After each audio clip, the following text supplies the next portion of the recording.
nawayway nga uludan.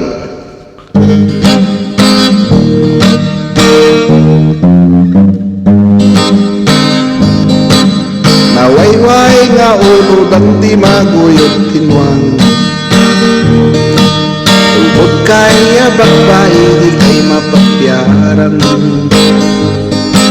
Yan man ay di kariken sa patam, nagayat katwalo siya kuntay may kasyam. Naminsan nga maklem nagpasyar kay adwa, adwang ni ay ayat tempay payong naka. Tumakas kay payin yang isko kagat kay adwa,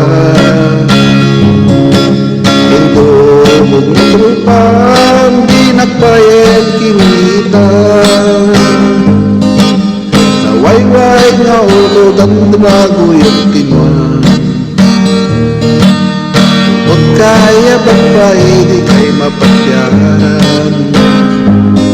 Yan nang hindi kariken sa patam, nagayat katwalo sa kuntay maikasya.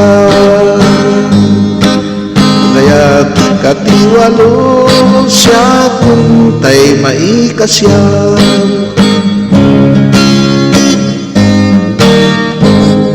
Nawayway nga uludan.